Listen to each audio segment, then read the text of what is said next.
right now, the biggest benefit we have on this is that we have created a very nice user interface for the user to find easier with one click the workouts that are right for his aims, or if he wants to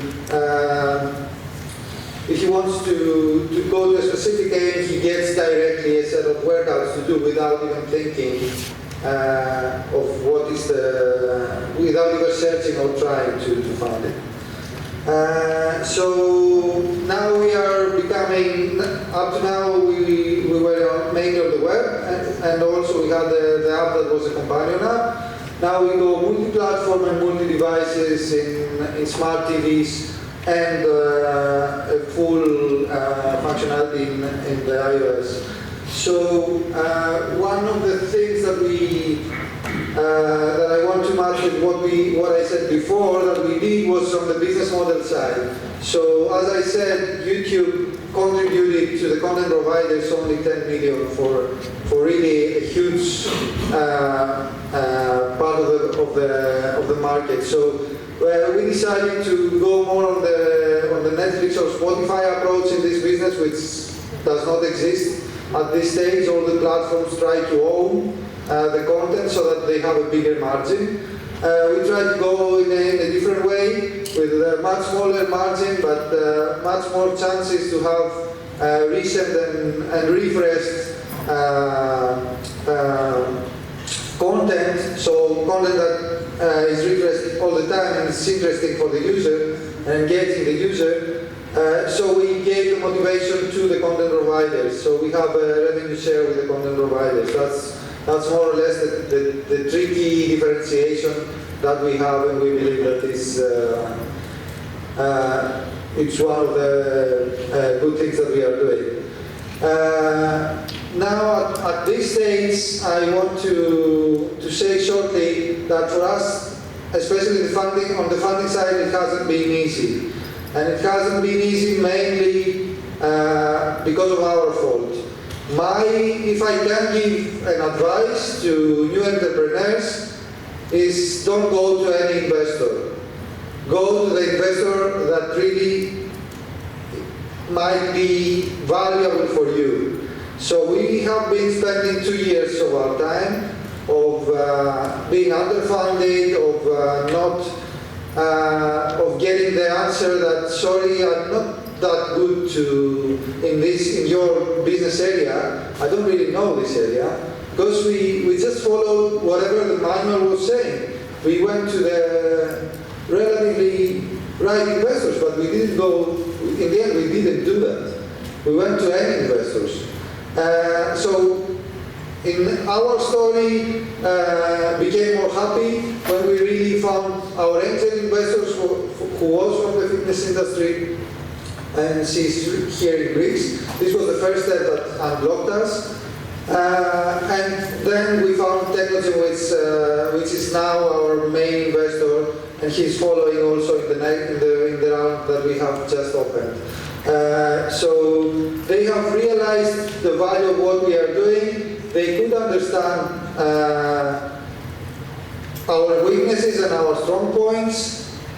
Of course, that it doesn't mean that anybody from the fitness industry would be willing to invest to us, but with Technology, we found really the people that had the buy-in in the idea, that were able to evaluate our idea and were able also to help us and become a partner.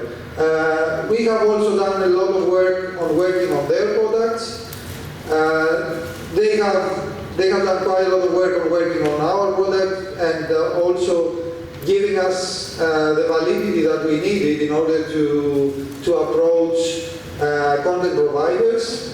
Because in this business model that we have chosen, in the beginning, what we got as an answer, even if the idea and the platform was super, they were saying, okay, who are you that I will give you my content? And I will also advertise it. You have to give me some numbers, you have to give me some validity. And by having Technology, which is quite a big name and not a competitor of them, being our first content provider, and our partner and our investor, we got this validity and we got open doors, and now our problem is if the deal is workable or not. So if we can work with it with a business model, so if it is viable or not. So good partners and the right investors mean a lot. So yeah, I also had a video here to give you an idea how we cooperate with them. Most of the times it is creative and it is fun. Unfortunately, I cannot show it to you.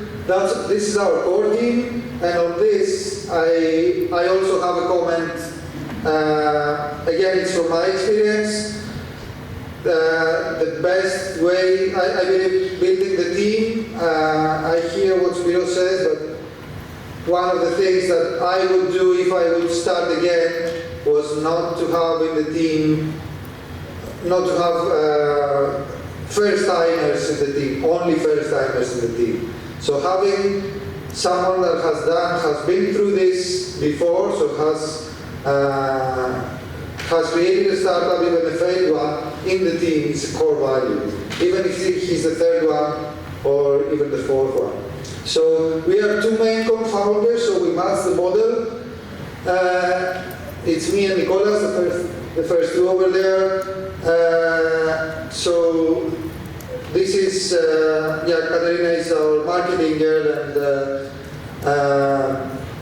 and Eric is our connection with the Swiss entrepreneur system there. He's our legal advisor.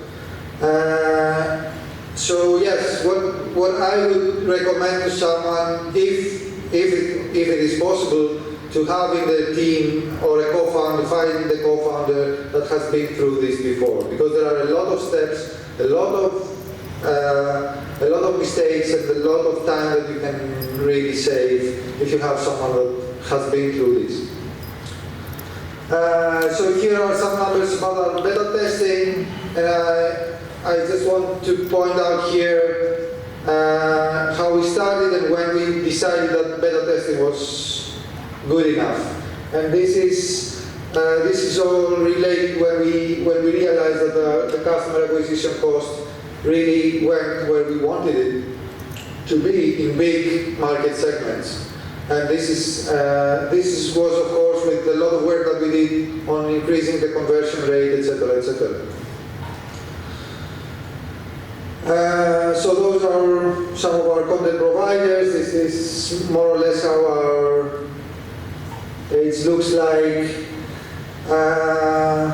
On the next steps and funding, we have several contracts that we are working on with a lot of content providers, which for us gives us a bigger reach as well, because when they are well known, their reach in social media is much bigger than ours. So immediately we get more conversions of users. So a lot of work has been done there. A lot of work has been done is being done in development.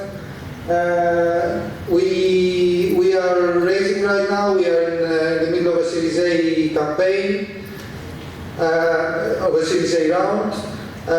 We are almost there. We have reached the minimum amount. We are going for the target right now. So anybody from the investor side, I know that you are not interested in Swiss companies, but we are coming to Greece pretty soon. So what else? Yes, and one of the other points that I want to say is that in this journey to make your product market fit and your product, your user experience better, etc., you miss the core values of your technology.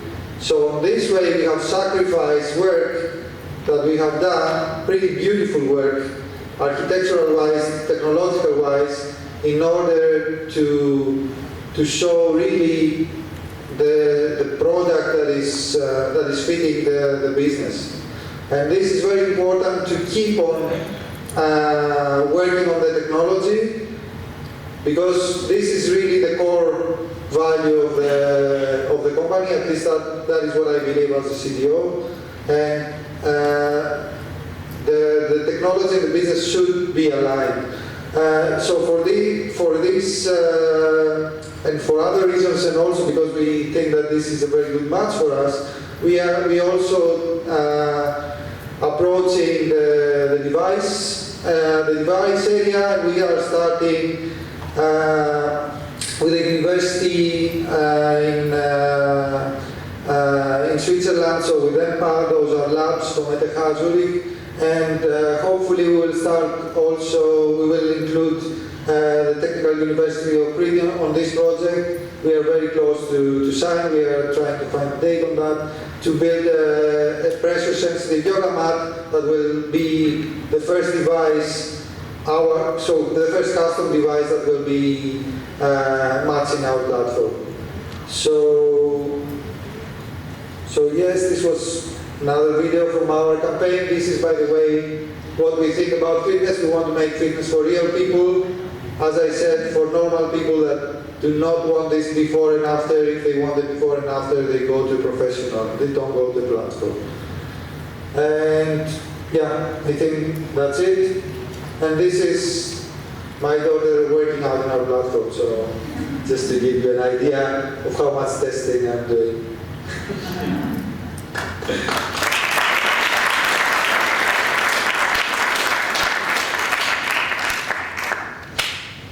Thank you, Petros.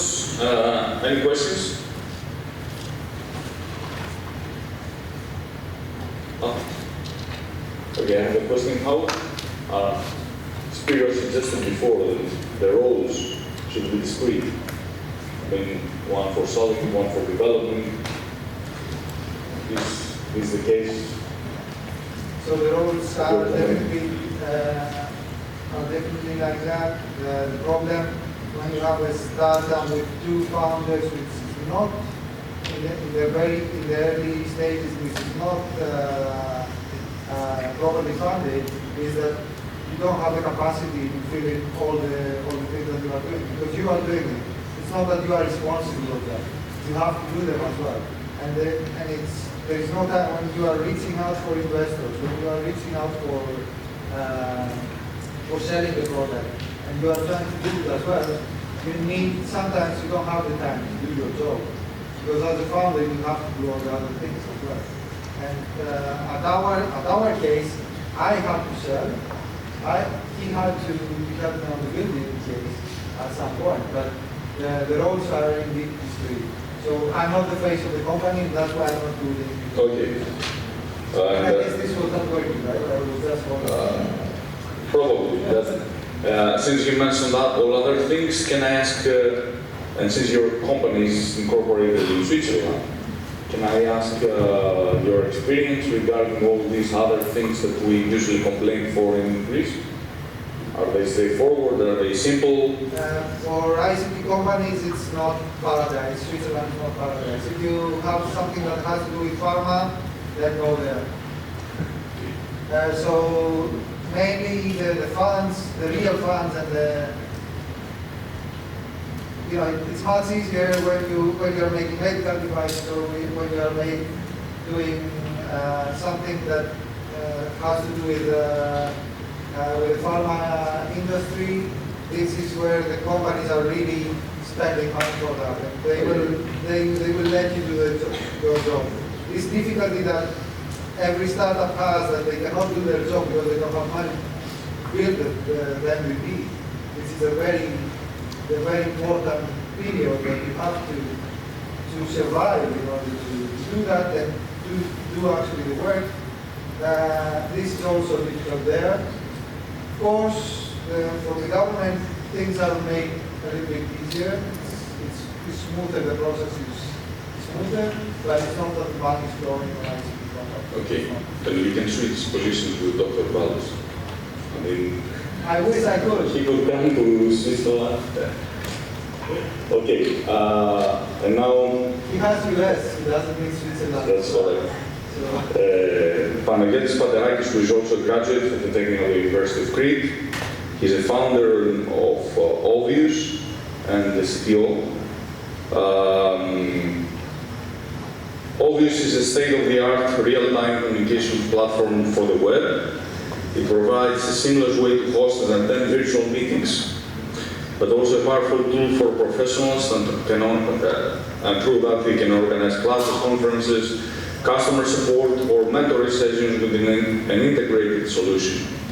By establishing secure browser-to-browser video and audio communications and providing interactive management and presentation tools, Obvious stands out as a next-generation web conferencing solution. Beyond Obvious, Panagiotis is working at LifeScale, a startup of Morgan Stanley in the fintech industry. He has previously worked for Ericsson Research, BBC, and other big corporations. Please welcome Panagiotis. For the introduction.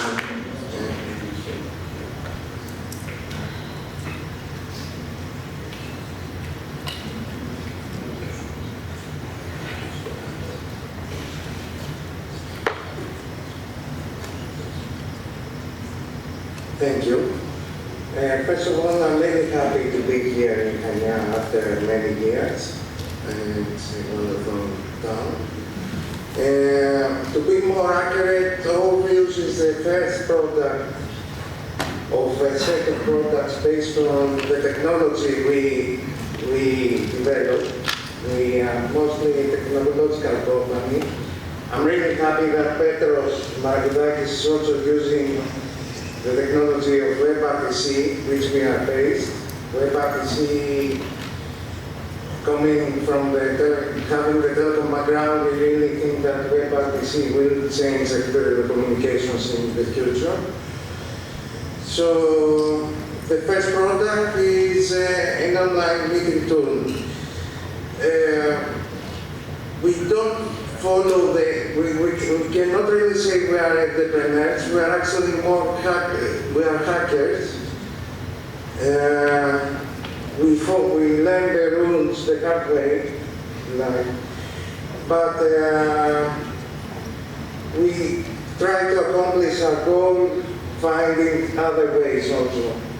One of these ways, I agree with that you cannot have two jobs, but one of these ways that we found to actually scale up Obvious is to work with Morgan Stanley, a really important company with Morgan Stanley. This gave us the opportunity. Petros is right, you need to find the correct persons to fund you. It's really important. This gave us the opportunity. We gained the task of really important people, and we found a way to scale up. So basically, it's a temporary job. Okay, so the first product is how online meetings should be. Let's face it, online meetings usually cause a lot of problems. You have problems with the quality. You have to download software, use PIN codes. It's not easy to work remotely using online meeting tools, traditional online meeting tools. So what we are trying to do in our first product is to give a solution to this limitation that traditional online meeting tools have. For example, how many concurrent users can be in a meeting. So basically, we provide a seamless way to host and attend a virtual meeting, a set of tools that can help you having this meeting. For example, present a PowerPoint or a PDF. Basically, the way we have developed it is just another tab in your browser. You can use your web browser to go to a meeting. So it's basically a full-feature web conference tool. The main tools we provide is HD video and audio communication. To be more accurate, the quality is adjusted based on the network capacity. And besides that, we provide a set of tools to help people to have better experience in their meetings, like screen sharing, screen recording. You can record your session from your browser. Something really important that the technology that we have developed is that you don't have limitation with the number of the participants. We have scaled up to 1,000 participants per conference. Some helper tools like presentation and whiteboard, and some basic integration, for example, Slack. So the two types of meeting is a team meeting that we provide is a team meeting which is recommended for small meetings up to 10 to 15 people. And the conference which scale up to 1,000 participants. This is really important. For example, video, the technology that supports Google Hangouts supports until to 16 participants, I think. It's really important. Of course, to achieve the quality, we reserve in bigger meetings, we have a smart load balancer that reserves on-demand media server resources for meetings, for a conference, for example. This is what we have now, actually, and we will continue improving our product until the end of 2016. And I will give you a sneak peek of our roadmap for 2017. First of all, we are automating the way of white label installations of our software. It's cloud-based, but you can actually host it in your own infrastructure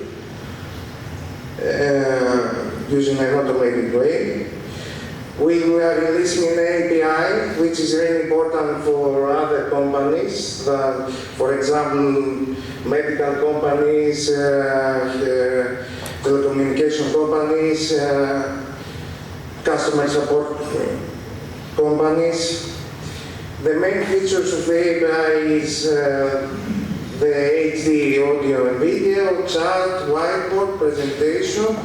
But what we really adds value is the IVR bots we developed with artificial intelligence. We are based on a standard which is called AIML, and we will try to give voice to this standard. We develop chatbots with AI. These are really useful features for customer support, for a company that wants to use our infrastructure for customer support. This will actually reduce the workload.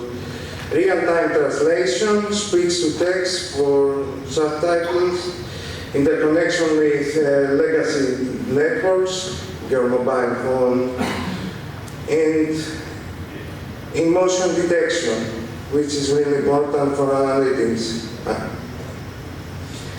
The next product that will be released in the end of 2017 is a call center in the browser. From our experience, especially from Ericsson research, telecommunications are changing. Traditional vendors are changing. We have seen Facebook with Internet Org, Google to launch drones, they are trying to become worldwide providers. So we really think that somehow current operators will try to find business solutions to keep their customers. So we are releasing a call center that can be hosted in a central way for our customers. And what we really want to do is to give another experience in the calls, in the meeting or the call centers, a virtual reality holographic experience. This actually means that we have already developed some prototypes using Oculus Rift in Ericsson Research in one previous job that I had. And this will give another aspect in the way we communicate. For example, you can present something, you can move 3D models with holograms. It actually gives a better experience. Okay, thank you.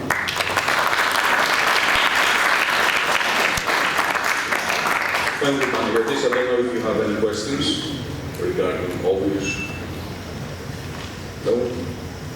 Any questions regarding any of our speakers? Yes, please. It's about the working world. I didn't really get the MVP slide. Can you hear now? Yeah. I couldn't really get the MVP, the minimum Viable product. Yeah. I just couldn't get the idea. The idea is to release something. Can you hear me first of all? Yes, I can. Does it work? So the minimum viable product is a concept to, let's say, name what your first release would look like. So you need to keep a fine balance between your time to market and feature completeness. And this is what it's all about. How to launch something that has meaningful to our user and good enough to be used so that you can drive results out of the usage patterns with your customers without spending not too much time to release a feature complete product that maybe nobody wants to use. That's the whole concept behind this. And then you iterate, improve it, and move on. I don't know if that covers your question. Thank you. Yes. Yes, please. You can.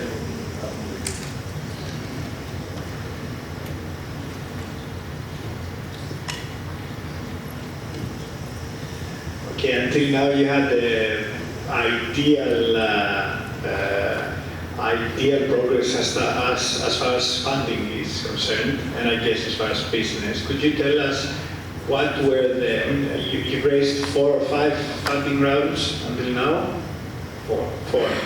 Could you tell us what were the milestones you reached every time you raised a new?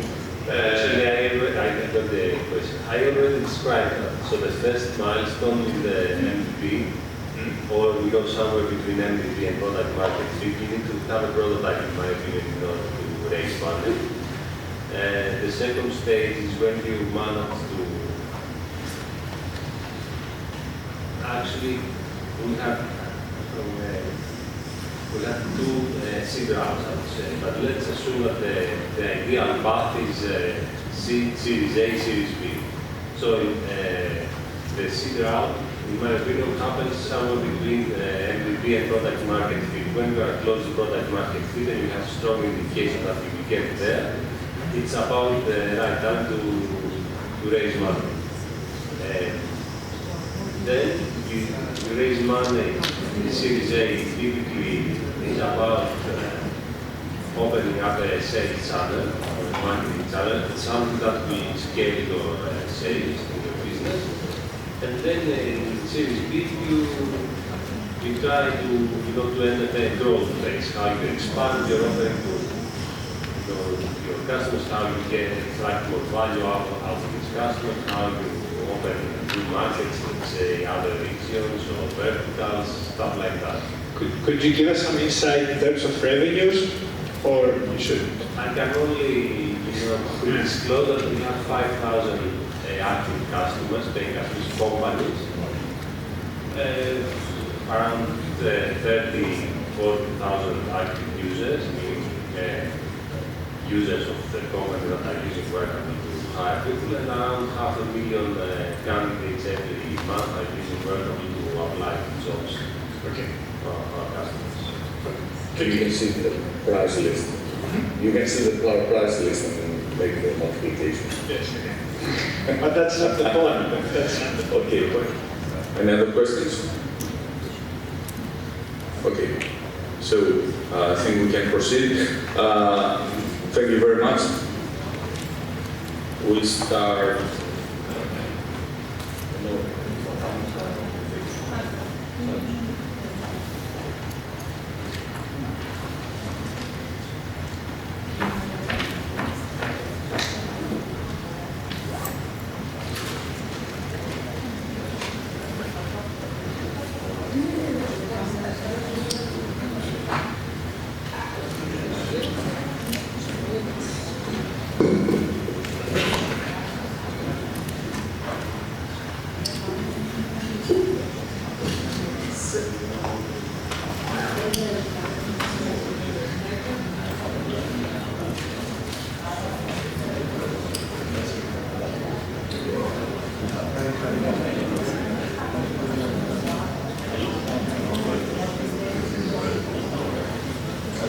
So, Seeding Ideas Harvesting the Future is the motto and title of TUC's Innovative Idea Competition.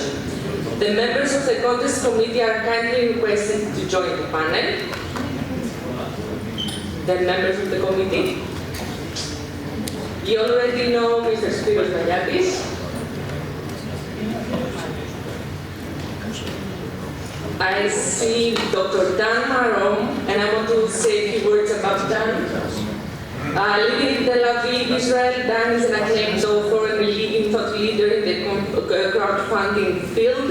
In 2010, he co-authored the pioneering book titled The Crowdfunding Revolution with Kevin Lotton, a PhD in finance at the Hebrew University of Jerusalem. Dan's research focuses on crowdfunding and entrepreneurial finance. Dan has been highly engaged in various R&D and management assignments for several years as a technologist and founder and CEO of a startup company. He currently serves as a strategic consultant to some of the leading Israeli companies and public organizations. Thank you. At the committee, you already know Professor Mazzacinis, who is the president of the committee, and of course, Dr. Harry Leclerc. And last but not least, Mr. Ioannis Margaronis, President of Hania Chamber of Commerce and Industry. So, Professor Mazzacinis, you will present the things. Yes. And, You need yes, of course. a list.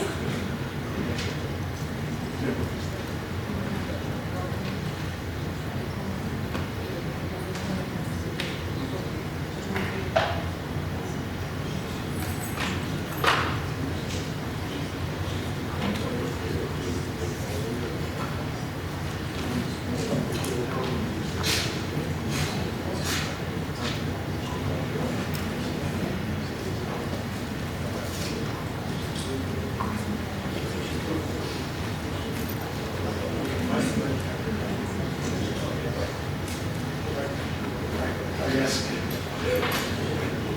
From Karen to yes. Somebody there yet? So for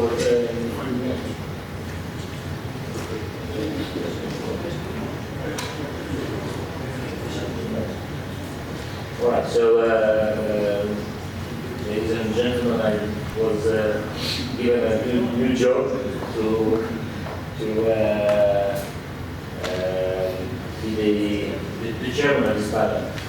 Just to explain what we did so far. So the contest was open to all the students, faculty, young postgraduates, whoever wanted to come with an idea. We received, I think, 14 qualified proposals. And after the first screening, the judges we selected 6 actually. We planned to select 5, but 2 of the contenders are very close, so we thought it's fair to give the same chance. So we will invite now 6 teams to present right now the project. And there will be 5 minutes per team, precisely 5 minutes, and 2 minutes for questions. At the end of the session, the jury will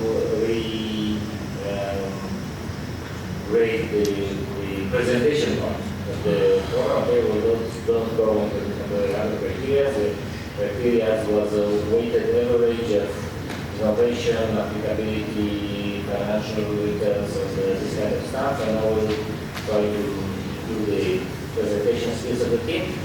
And the contest has an award, which is a trip, actually not a trip, a working visit. It's not a trip, it's not beaches of Tel Aviv. What you'll see that entrepreneur startups and stuff like this, that is the prize that the group of Israeli business people working in China, in Hania, and the embassy here is standing to do. So let's get started. Excited to see what the contest on the cocktail side at the end. The teams, I would want to mention the teams which should present. The first team is a project on telemetry system for water distribution networks. The second is Strapi, is a scatter, radio-based, zero-power, battery-less wireless sensor networks for monitoring of environment for eco-climate preparation and anti-building. I will propose to change the name to something more attractive business-wise after that. The third one is Eco-Motivate, make the workspace sustainable by Anna, which is here. Then we have development of an innovative high-end instrument for screening brain pathology conditions. I understand is the team that we heard about. It's already using the situation of the eye in order to visualize. Then we have the Internet of Drones. It's a traffic control system for various platforms. And the last one, Careware, Council, Environment, Citizens, Synergy. Okay, this is the order we present. This is not necessarily the order the quality of the project. So let's start with the first one. The speaker on behalf of the telemetry system for water distribution networks, please. And since we start running now as entrepreneurs, we don't have time, all of us. Please, the Strapi teams to be ready to take the floor in exactly 7 minutes. All right? We are counting. The telemetry system for water distribution networks.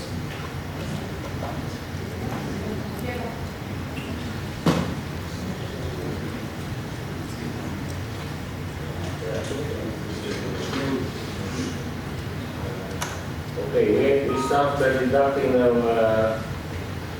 from the amount, the expenses of the trip,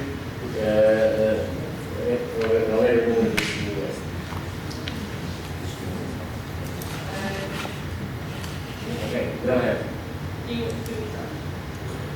First of all, thank you for choosing our project for the final 6 presentations. My name is Angelos Papadimitriou. My team consists of Margolefas Philippos and Rousaitis Apostolos. We are senior students in the Department of Electronics and Computer Engineering in Technical University of Crete. And the idea that we will present today is called telemetry system for water distribution networks. During my internship at the municipality of Dodon in Ioannina, it came to my understanding that water distribution networks are subject to daily damages that are really difficult to be localized. Thus, massive amounts of water are wasted in the interval between the damage and the localization. Additionally, this time intervals account for many man-hours and fuel waste, traveling from place to place in order to find the problem. These expenses are later translated into increased taxes in the consumer end. Of course, there is always a problem of the quality of the water quality, since damages introduce dirt in the water circulation. The solution for these problems lies in telemetry. Some benefits of the telemetry are the reduction of man-hours and gas for localization of the burst, since the telemetry system can quickly pinpoint the source of the problem. Additionally, in a system like water distribution networks, data storage is always necessary for the aid of future investments in quality increase.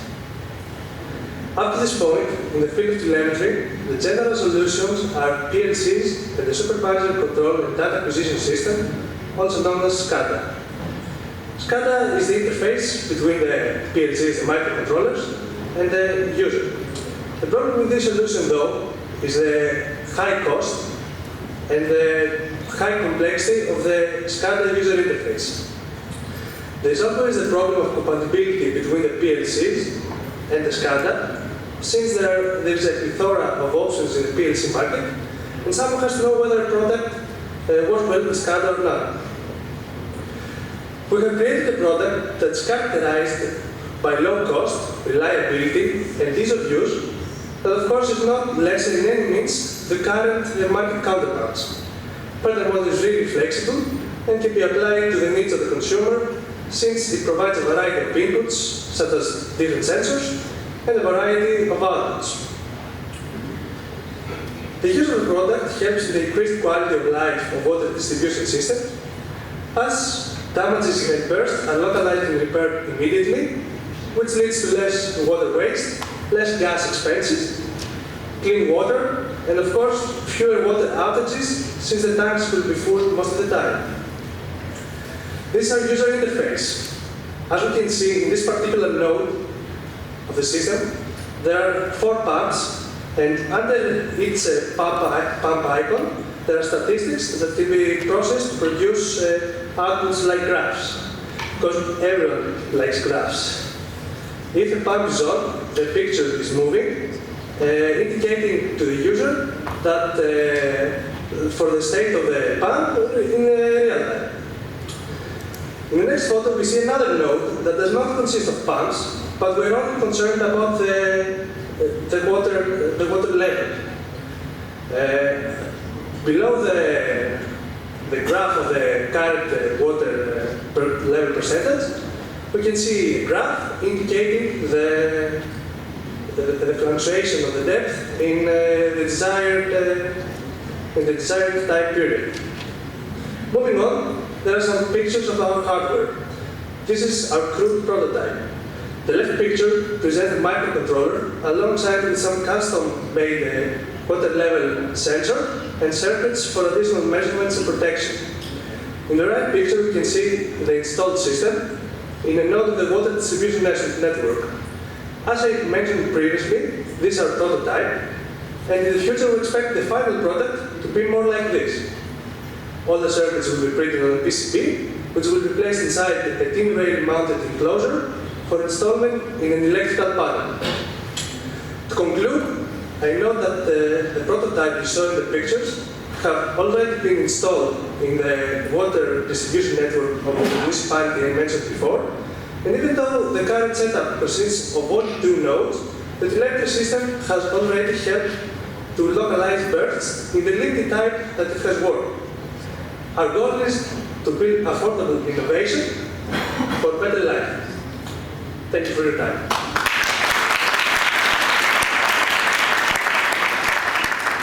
So, questions from the floor first? Anyone? Anyone? Great. questions here? Have you ever thought of doing this in a commercial stage for consumer applications, I mean, to install the houses? I have not thought about housing apartments because I thought this project, due to its low cost, the more outcome will come from a large-scale application of this product. Thus, so far, I have only considered about water distribution networks in suburban areas or for agricultural usages. Did you have only one prototype working, or did you try to install it in several places? No, I have one prototype in the municipality of Dodoni Ioanna, and it's placed in two different places in the water distribution system. The first place consists of only pumps that get the water from the source and forwards it into other tanks that later distribute water into houses. The second node is one of these tanks. Thus, you saw the graph I showed before. So, from the picture I've seen, it's actually quite commercial devices. It's not a big deal. Why don't you produce 20 more and distribute it so that this is the ultimate goal, but first we have to make sure the project is good to the eye, is a nice, fine product to be introduced to the market. And first of all, it has to be tested for any minor problems or bugs that has not been catched in the development period. My advice is to really, this is how you test the market by installing 20, and just go, and it's a debate as well, so just go, don't hesitate. This is not a long time to go. I will consider. Thank you very much. Thank you. Yeah, good idea.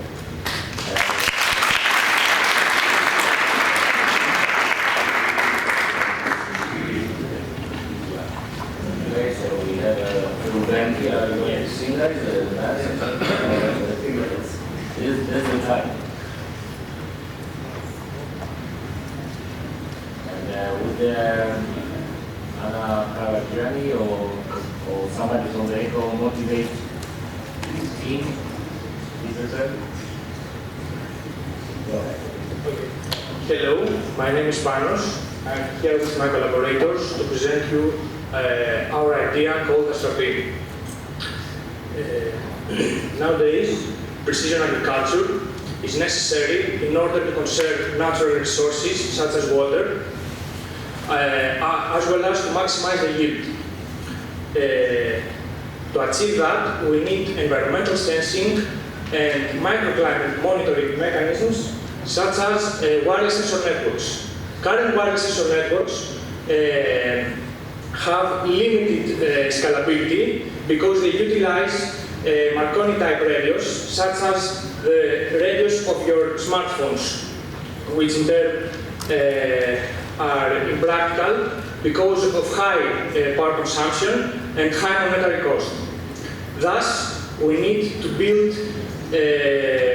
develop truly large-scale wireless sensor networks consisting of ultra-low cost and ultra-low power sensors, ultra-low cost and ultra-low power sensors that consume less than 100 microwatts and cost at most 2 euros. So now Konstantinos will speak about our technology. Thank you. So, to achieve microclimate monitoring in such a scale, we propose the use of the scatter radio technology in wireless sensor networks. A simple example will present the main difference between the scatter radio technology and the Marconi type technology that your smartphone now is using. So, if you imagine your smartphone as a flashlight, when you want to text someone, the flashlight opens and emits a signal to the other user's smartphone, flashlight in that case. So each user must have a flashlight in order to communicate, and thus the monetary and energy costs are very high. Instead, we can use a single flashlight which can illuminate a vast area, and each user can be given a mirror. When this user wants to communicate, he can use the mirror to reflect his or her information on top of the already existing emitted signal. So in our case, the flashlight comes in the form of a carrier emitter. We call it a carrier emitter. The sensor is equipped with a mirror, which comes in the form of a single transistor, and the observer collects all the information, is the reader. This type of technology has also been used before in RFID systems. But in that case, the achieved communication ranges are in the order of 10 meters, while in our case, the achieved ranges are in the order of 250 meters. In terms of power consumption, our sensors consume 2 orders of magnitude less power than the commercial sensors that exist in the market, and thus they can be batteryless and they can be powered by a small solar panel. And also they cost 1 order of magnitude less. Now, Spiros and George will present you with some applications of our work. Thank you, Kostas. Hello, I'm Spiros, and I will talk about the applications. For the first one, we can deploy the proposed wireless sensor network on a field, providing vital information such as environmental parameters, for example, relative humidity or temperature or stomatal temperature or plant's electric signal. Those environmental parameters are very significant for precision agriculture. For this reason, we have created a demo video. Let's start the video. Okay. Here you can see the view of our partner. In this video, we can show 20 sensors measuring, recording the soil moisture at the garden. This is our proposed topology. The sensors in the middle, the carrier emitter and the reader. The sensor node, this is a sensor node, you can see after the presentation, and this is a sensor. It costs only a few cents. The topology, the 20 sensors. There's the receiver, the emitter. The emitter is the flashlight, and the reader is the observer with a PC for reading the information, as Kostas mentioned before. Okay, now we will see the measurements of the soil moisture. Node 4 says that the ground is dry. Now panels will water the plant, and we will see the soil moisture will be increased from 0% to 7%. That's the procedure. You can see 7%. Okay, now George will talk about the second application of our technology. Another application is wearable sensors, and instead of using a dedicated carrier meter, we can use API signals, like signals from FM radio station, as illuminating source. As you can see on the slide, the sensor can be placed on the sticker on the body and uses scatter radio technology being interrogated by a smartphone. Using scatter radio, you don't have an active RF source close to the body, and this minimizes the exposure to RF radiation. This is a proof of concept demo that we have made, and if anyone wants to see it work, you and your smartphone are welcome after the presentation. Thank you very much. Questions?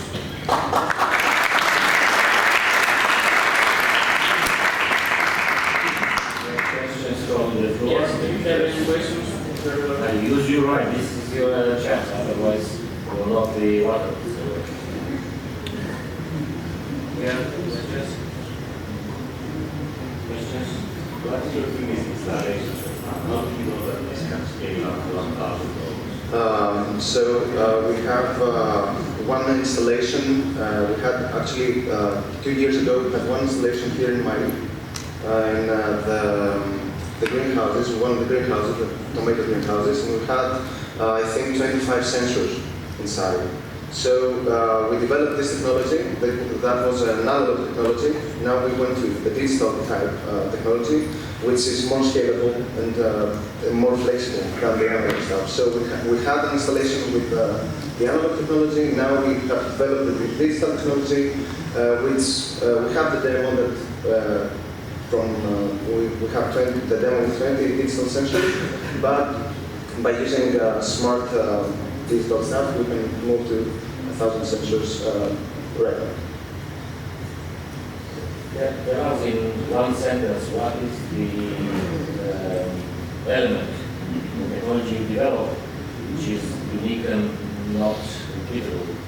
I mean, you understand the system, right? But where is the novelty? Is it something that, say, once you go into the field, the other people cannot just do the same with commercial devices?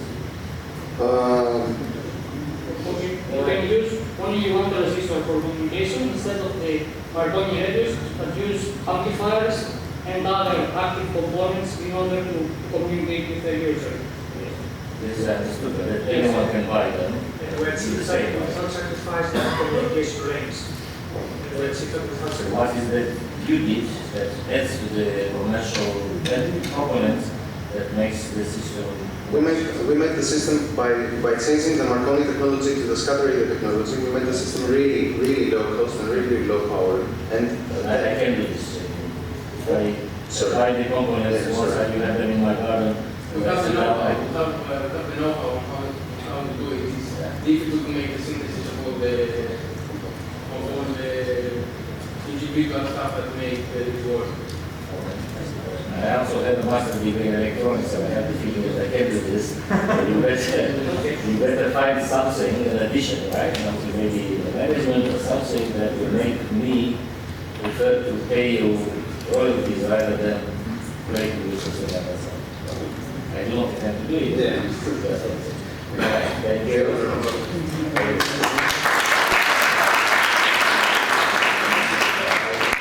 I understand that the Anna's group is not here, anybody, right, from the Motivate, am I right? She just lost a trip to Israel. So we have a development of an innovative high-end instrument for screening meteorological conditions. I understand this is one of the projects of the labs of Professor Wallace, right?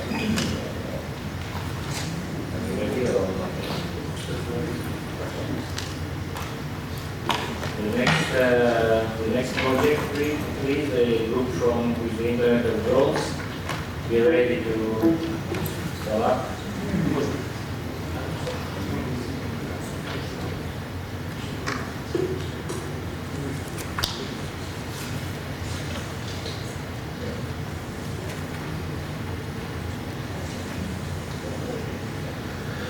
Good evening, ladies and gentlemen. First of all, I would like to thank the organizers of the committee for choosing our project to win the final list.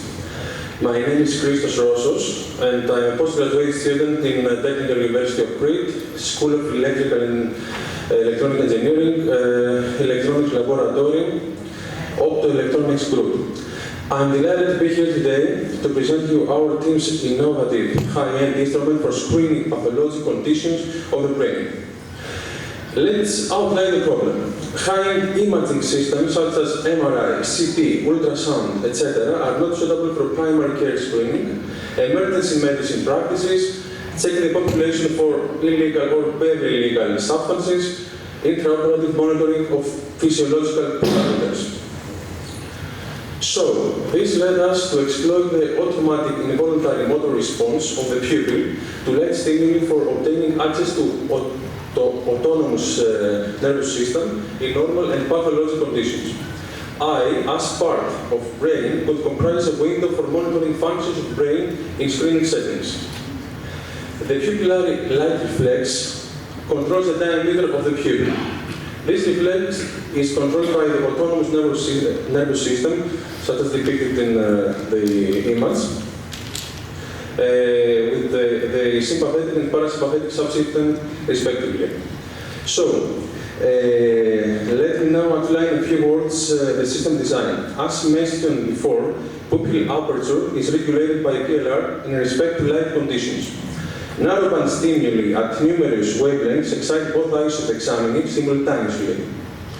Camera captures pupils opening and closing in each particular spectral band, and then automatic and real-time segmentation of the pupil's diameter takes place and the pupillary response curves are plotted, like this in the image. So the device consists of two CMOS cameras for monitoring of spectral response, two infrared LEDs for eye illumination, polychromatic light source between 400 to 740 nanometers per stimulus, microcontroller, and IR long-pass optical filters for isolated light stimuli from the imager path. This is our product called Prima. Its base is a paintball mask, and all the components is built on this. Here is the front side and the rear side where the illuminators and the cameras are depicted. The main challenge in the development of algorithms and software was the real-time tracking of pupils' diameter in clinical condition, as you see in the images. This is the acquisition process and GUI for calculating the process. So this is let me now show an example of a test procedure. The examinee wears the mask and the eyes are in dark conditions, so the pupils are fully dilated. So the illuminator is switched on, the pupil constricts, then is switched off, and the pupil dilates to its original diameter slowly. Spatial segmentation algorithms running simultaneously while capturing, and the pupillary response graph is plotted here.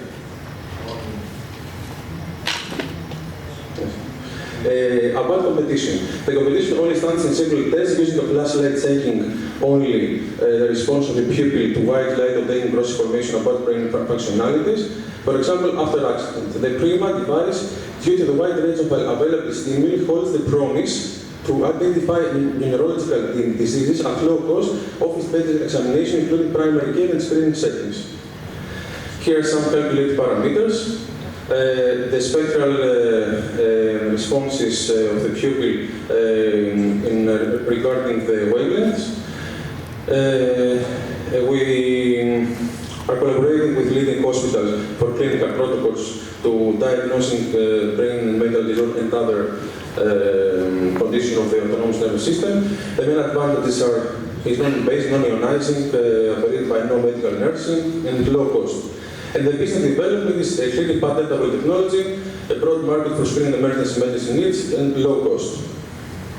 The dream team is led by Professor Kostas Ballas, who holds the concept development and system design. We are Christos Rossos, Athanasios Tsapras, Athanasios Papanasiou, Marios Kastinakis, all responsible for various designs in the project. Thank you.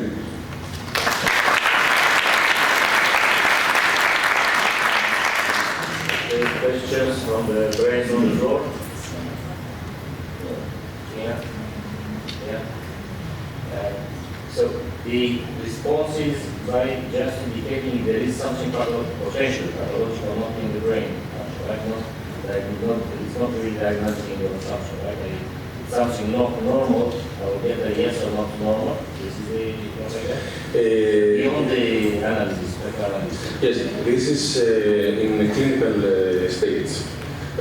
So we have tests on 70 people, but in normal condition, not in pathological condition. But the fact that the constriction and dilation of the pupil is controlled by the autonomous nervous system, which controls several body abilities, such as heart rate. This is understood, but if I fail the test, can anyone tell if I have Alzheimer's or I'm just drunk?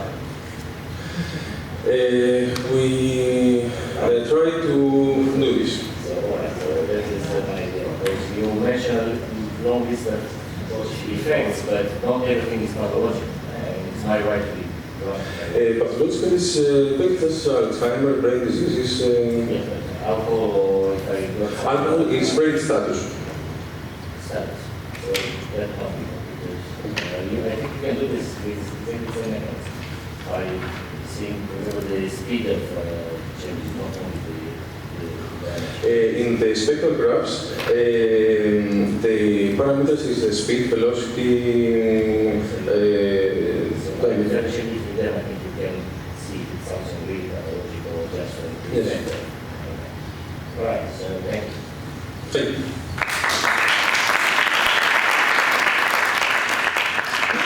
The drone guys.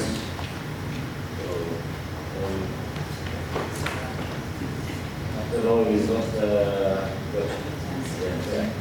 after knowing that he's not Alzheimer when I get no fly high with the drones. So you're allowed to suggest that they do it before now and after the cocktail party? Yes, that is a good question. That's right, that's right.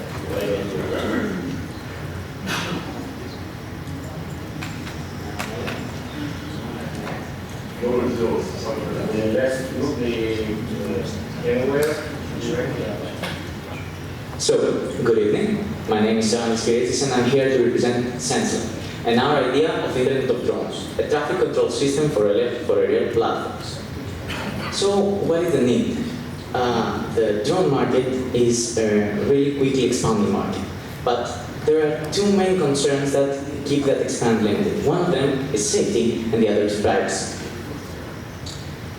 So here we come. Here's our solution. We're using a chipset which uses GNSS, sensors, GSM, Wi-Fi, you name it, whatever you need. And what is the novelty of this thing? We are supporting fleet coordination, something that we call drone sourcing, identification, and interactive geofence. Let's talk about swarm. Our drones, with this chipset that we provide, can exchange information while midair, and at the same time avoid each other, avoid collision. Meantime, they can cooperate to perform scenarios all together. So, what we call drone sourcing. You all must be familiar with the idea of crowdsourcing, so drone sourcing comes a step further. We use data collected from the drone sensors and we provide all the data to a main server provider. At the same time, when I told you about collaboration, you can imagine a universe where the drones could collaborate with each other, provide 3D mappings of all the Earth using combined data. What are our service features? You can imagine that all these drones being in the air need monitoring. So we are going to be providing a main interface so the main controller of the system can have full control over all the drones all over the globe. And where comes the interactive geofence?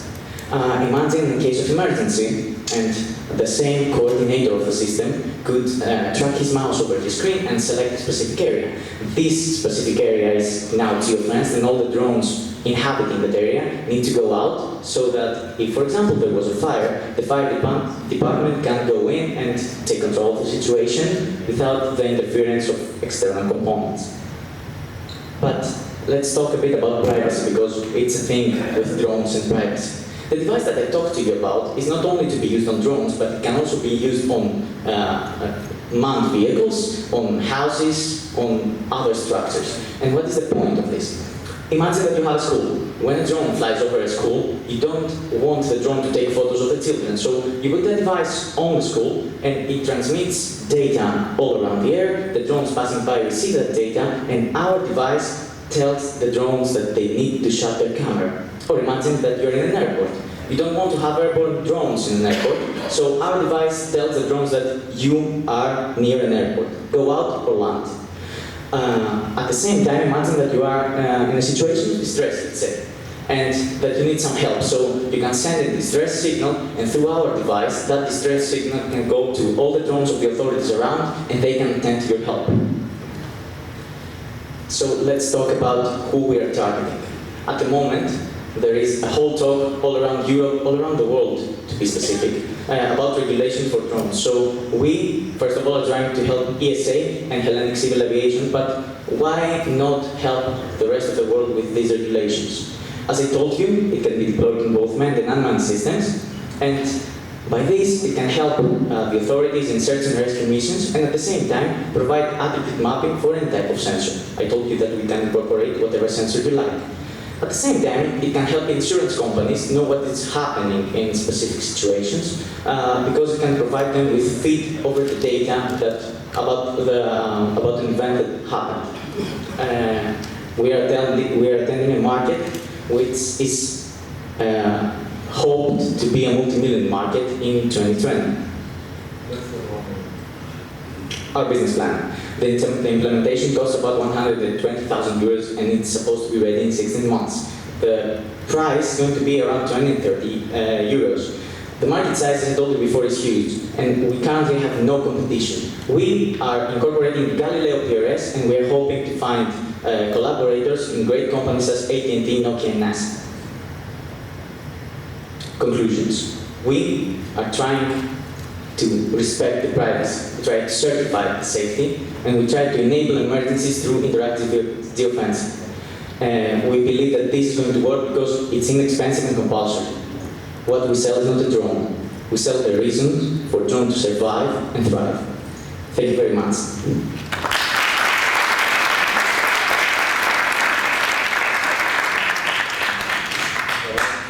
Questions from the floor?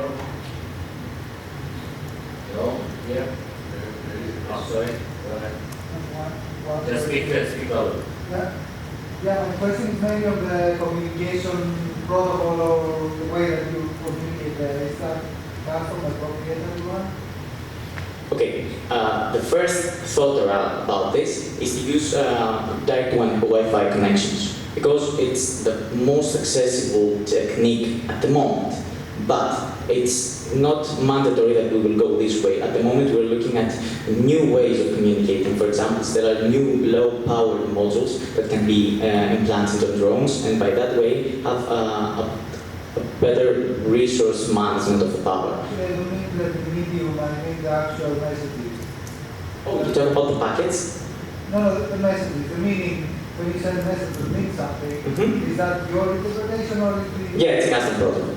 So this would let's say, it would require that all the drones are speaking the same language as your language. So you don't make markets somehow first, and then this is applicable. That's why I talked about the regulation. It's a really hot matter, and it's something that is a necessity at the moment. So we are trying to provide to the regulation a means of communication between the drones. So yeah, the protocol itself is part of the innovation. And you want to make the standard, that's yes. Thank you. Yes? Actually, I don't have a question, but I have a suggestion for your proposal. I really think you should not only check the space of the drone, you should actually have the capability to give priorities to drones. It's really important to know what is to have priorities. For example, if someone is dying. While midair, you mean?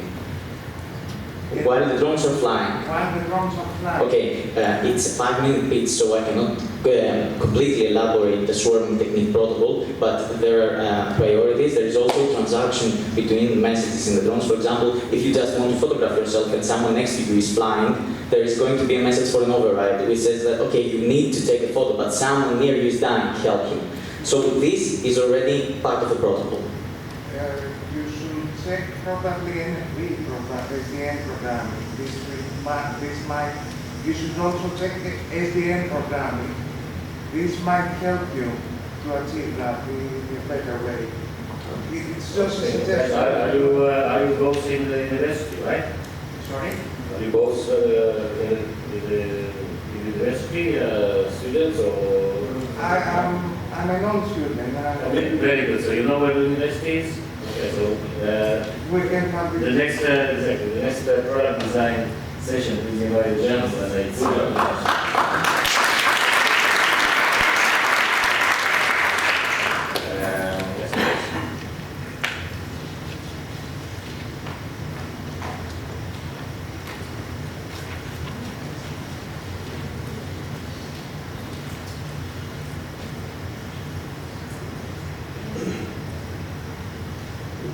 Good evening, ladies and gentlemen. My name is Angelos Antonopoulos. I'm from Team Sense Lab, and I'm about to present you our idea, Care.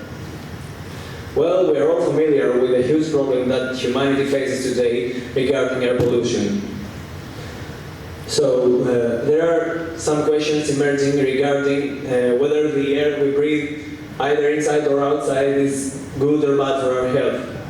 Well, those questions cannot be answered easily, because currently those services that are used cannot provide information such as real-time air quality maps or indoor information. So, what we propose? We propose that we have to integrate some smart environmental sensors inside wearable devices so that everyone can carry one. If we do that, we can achieve ground sourcing as our main data input technique. And we can collect those data with Earth observation data so that we can export real-time animated maps. Here are a few examples of what is used today as an air monitoring device integrated in wearables. So, as you can see, here we propose two business scenarios. In the first one, we integrate smart environmental sensors with wearables and some associated applications. On the second scenario we propose, we use third-party wearable devices and we make a service that we develop. Now let's have a look at the market size. As you can see, wearable technology, actually wearable industry, is a multi-billion industry. Just imagine that by 2017, there will be about 268 billion applications, and 50% of those applications will be just for wearables. So, as you can see from the charts, environment integrated sensors are nowhere. They have never been used. It's something like first time happening. So, we can tell, we have calculated that even if we offer our application for just €1, we will be able to make a revenue as high as about €200,000 by the third year. So, what we do is that we are addressing a huge environmental issue, and we focus on the use of environmental sensors embedded in wearable devices. So what we want to do is to make it a trend. We want everyone to be able to help for our future. So if you want to become aware, get aware. Now, all we want is some extra evaluation of our business plan so that we can make it both technically and financially feasible. I would like to thank you all. Now we'll be answering questions.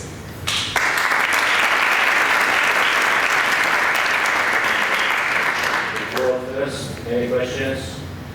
Any buyers for the wearables? No? Here on this side, this side. One observation, if you provide data from sources, you have to mention the sources, you cannot... okay. Right, so okay, actually... No, don't apologize, just don't do it. Okay. This is infringement. Thank you. Right. Yeah, you're right. What I will use my rights as the president just to make a general comment. Please pay attention to the two things. First of all, the aesthetics are important when you have only 3 minutes. Okay? So some of the presentations are using all these graphic elements is quite idiot. Some of them are just looking like department academic meetings where just numbers are thrown. So even if you are a technologist, pay attention to the aesthetics. If you have only 3 minutes, this kind of graphics can help. Secondly, most of the projects, except I think 2 I've seen out of the 14, are starting from the technology and they find an appropriate problem. I suggest to all my colleagues in the academia, especially the younger one, to change the mindset. Look for problems, you will always find good technologies in your department and you will develop the right time, because the market is driven by the magnitude of the problems, not by the quality of the technology. So just as a general comment. We will take, please exactly 3 minutes, so please stretch your legs and bodies, and we'll decide on the winner. And we'll announce it in exactly 3 minutes. Good luck. Okay, thank you.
winner, and we this one, right? This one.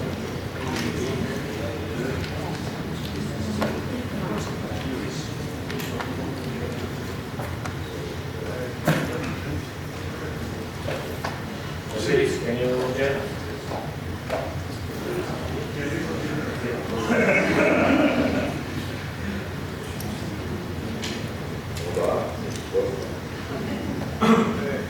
And the Oscar, that was good. Well, ladies and gentlemen, I'm very excited. It's an honor to announce the winner of the 2016 City Ideas Harvesting the Future. I hope it will be only the first in a series of successful events for the Technical University of Britain. And after many considerations, we've done, it seems that it took only 3 minutes, but we've done most of the work previously. Nikos, Professor Matsaniatis gave us a lot of work this week, lots of readings and gradings, and I'm very happy to announce the winner, or the winners. So, the Technical University of Crete Oscar for 2016 goes to, now it's the Golden Break advertisement. The MTM is the sponsor for this award this year, so I warmly recommend registering to this promising master degree. Okay, after the short advertisement, the TUC Oscar for 2016 goes to Astrapi. Scatter radio waves.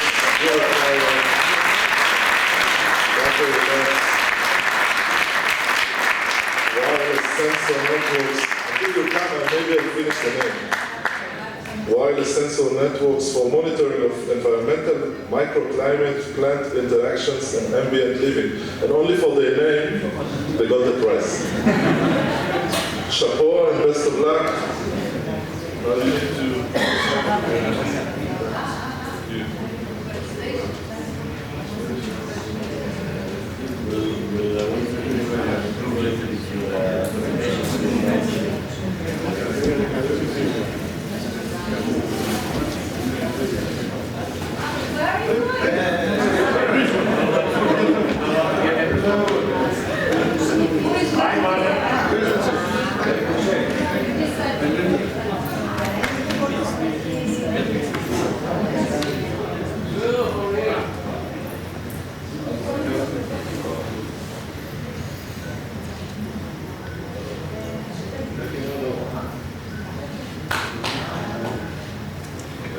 Thank you, Mr. Black.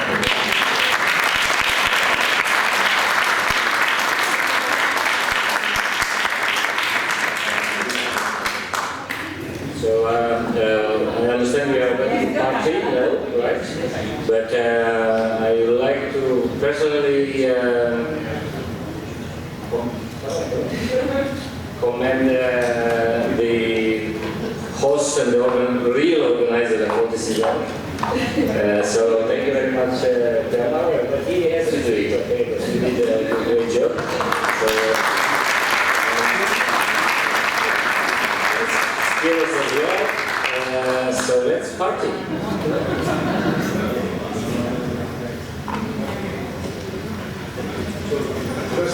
For closing, I would like to thank once again the ambassador for being here. I would like to thank our sponsors, JR Technologies, Ambassador Zin, Eurobank. Thank everyone who was here, the speakers, the new startuppers, all startuppers, and let's hope to do it again next year. Thank you.